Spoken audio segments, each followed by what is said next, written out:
Il-Prim Ministru Robert Abela ħabbar sensiela ta' miżuri bilanċjati għax-xahar ta' frar sabiex pajjiżna jibqa' jiġġieled baqqal il-pandemija tal-COVID-19.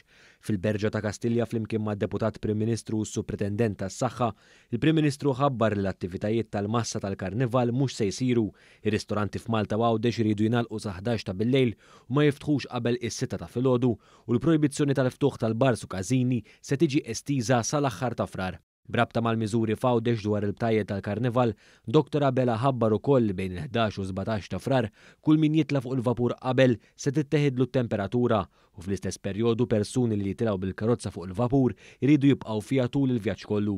Se jiżdidu wkoll uffiċjali tal-leża fuq il-vapuri biex ikun assigurat li kulħadd qed jilbes maskra u tiġi rispettata d-distanza soċjali u l-vapuri se jaħdmu b'nofs il-volum ta' passiġġiera li jifilħu.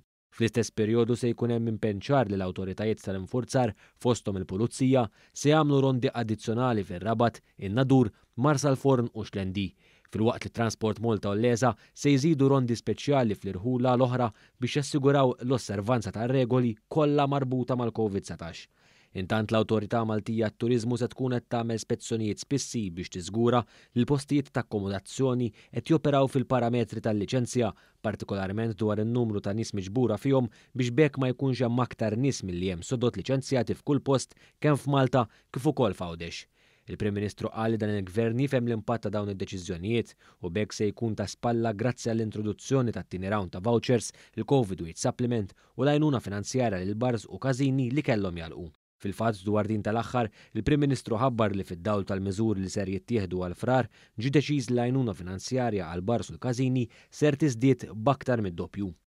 Riżultat tal-miżuri li qed inħabbru llum ħadna d-deċiżjoni li l-għajnuna għal bars u l-każini issa tiżdied għal aktar mid-doppju ta' dak li konna ħabbarna, jiġifieri minn miljun euro ta' għajnuna addizzjonali se titla' għal 2 miljun euro u 200,000.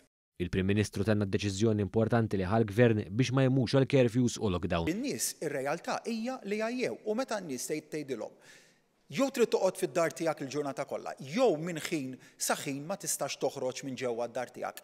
Qed tifhem li qed titfa' pressjoni fuq is-saħħa mentali tan-nies, qed titfa' lin-nies f'ansjetà li issa ilna viċin is-sena b'restrizzjonijiet. Min-naħa tiegħu id-Deputat Prim Ministru, Ministru għas-Saħħa Chris Fern tkellem dwar il-pjan ta' vaċċinazzjoni u kif din l-istrateġija miexja kif kien imħabbar. Waqt li kienet iwieġeb il-mistoqsijiet, id-Deputat Prim Ministru qal li l-intoppi relatati mal-AstraZeneca bl-ebda mod ma huma ser jaffettwaw l-iskedar stabbilit mill-awtoritajiet tas-saħħa u l-Gvern dwar it-tilqim. Għaddejn l-iskrutinju tad-dejta li tat l-AstraZeneca lill-European Medicines Agency f'dawn il-ġranet. Jekk tiġi l-AstraZeneca li aħna għandna miljun doża tagħha, allura merħba biha, nieħdu piġur biha u tajjeb ħafna għax nkunu nistgħu nġibu l-qudiem daw it-timelines illi jedna. Però t-timelines kollha li semmejna, ġifieri li konna il-popolazzjoni ta' vulnerabbli mill-aqma sal-aħħar ta' Mejju, li konna l-herd immunity sa' Settembru. Dawk il-num li semmejna ta' meta ħanlaqmu l-vulnerabbli, meta ħanlaqmu l-over-80s, eċetera. Dawk kollha ma jiddependux fuq l-AstraZeneca. Is-Supretendent tas-Saħħa Pubblika, il-Professur Charmaine Gawci, qalet li dawn il-miżuri qed jittieħdu fuq evidenza fl-aħħar ġimgħat u xhur. Propju dawn il-miżuri li qegħdin jitħabbru llum huma bbażati fuq dak li aħna rajna mill-każijiet li kien qiegħed ikollna. Kienet xi ħaġa li rajna li l-maġġor parti tal-każijiet li kellna fiż-żieda tagħhom kienu qegħdin minħabba clusters fejn kellna numru ta' nies li kienu qegħdin jiltaqgħu ma' xulxin.